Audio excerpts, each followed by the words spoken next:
Ditën e sotme do të fokusohemi më shumë tek androlergjia se sa urologjia, duke qenë se ju i prekni të dyja fushat. Cilat janë shkaqet kryesore pse meshkujt drejtohen te një mjek androlog? Atëherë, ka shkaqe të shumta për cilit një pacient mund të jetë i drejtohet urologut. Shkaqet ku janë ato më të thjeshta, ato më të përgjithshme, le të themi që janë infeksione të aparatit urinar, që janë infeksione të testikujve, ose probleme të tjera siç mund të jetë infertiliteti, ereksioni, mungesa e dëshirës seksuale, probleme të testikujve që mund të jenë infeksione që çojnë në fryrje ose në dhimbje akute të testikujve, po ashtu në një moshë pak më të madhe fillojnë dhe problemet e prostatës.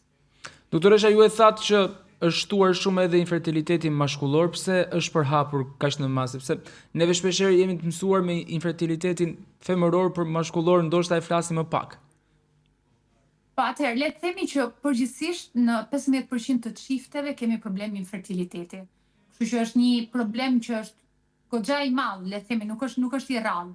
Dhe në problemet në çift të infertilitetit rreth 40-50% janë probleme mashkullore në infertilitet. Kështu që ne jemi mësuar gjithmonë me atë shprehje popullore që përgjithsisht problemet e infertilitetit janë tek femrat, por realisht nuk është tamam ashtu, domethënë kemi probleme të infertilitetit në një shumicë të madhe dhe tek meshkujt.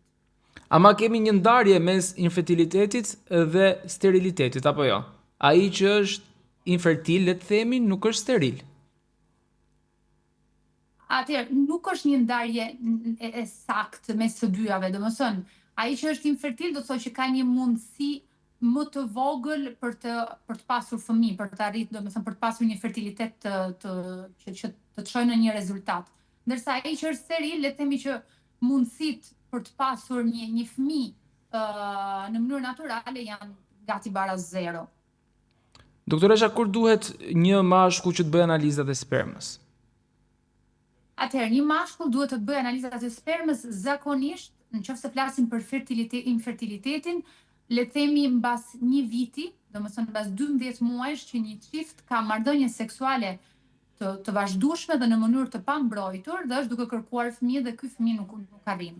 Atëherë është e rëndësishme që të bëjmë një analizë të spermës tek mashkulli.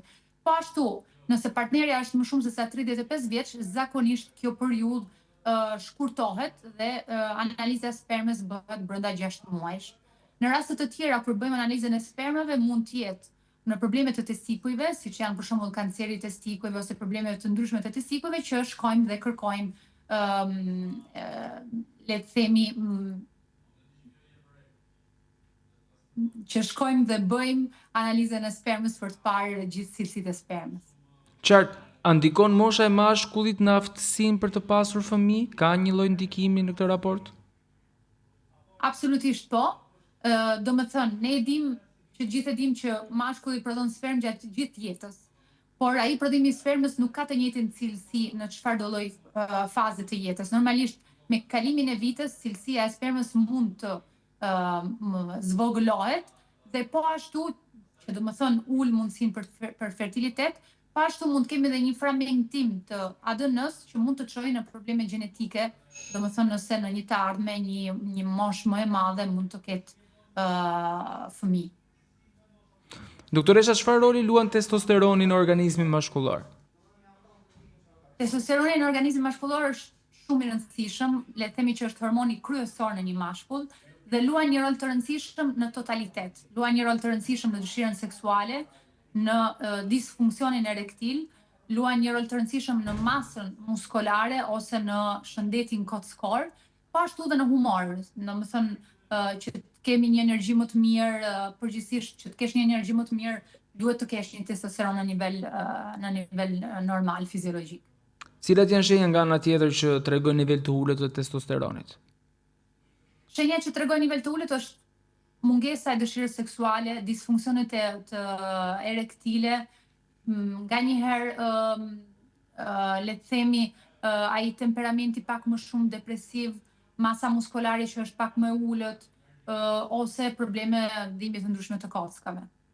Janë më shumë probleme biologjike apo probleme që vinë si pasojë ndoshta e stilit të jetesës që ne ndjekim, përdorimi i lëndëve narkotike, përdorimi i alkoolit, përdorimi i pijeve energjike që ndikojnë në nivelin e ulët të testosteronit?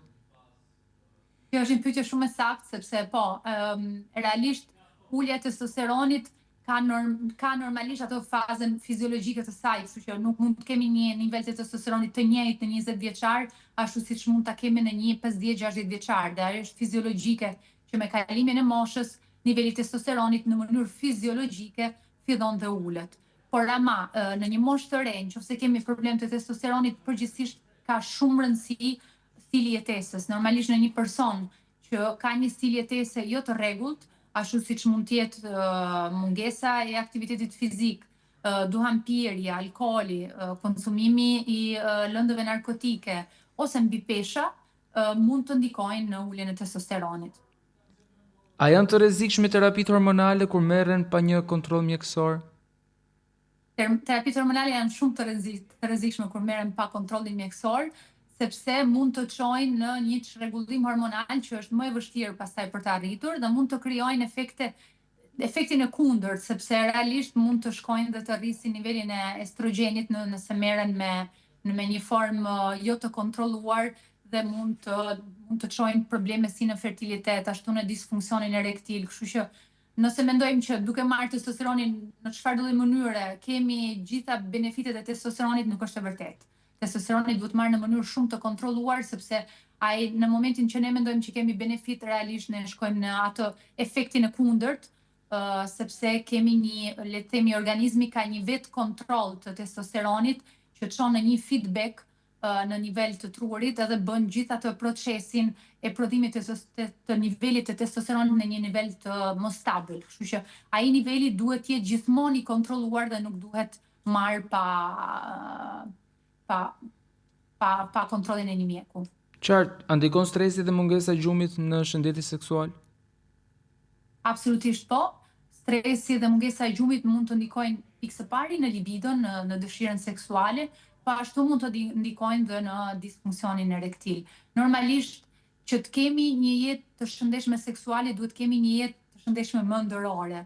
Kështu që stresi është një ndër shkaqet në të rinjt ose në çfarëdo lloj moshe që duket shkaku më banal, por realisht është një ndër shkaqet që janë më të përhapura, le të themi. E po ashtu, a ka ndikim në fertilitet mbipesha ose mungesa e aktivitetit fizik, apo janë të ndara? Absolutisht, ka ndikim. Mbipesha, siç thash më përpara, mund të ndikojë ashtu si sedentarizmi, domethënë ndenjura e ulur dhe mungesa e aktivitetit fizik mund të përkeqësojnë funksionin seksual, sidomos mbipesha, sepse shkon dhe rrit nivelet e estrogjenit dhe ndikon negativisht në dëshirën seksuale dhe në disfunksionin seksual.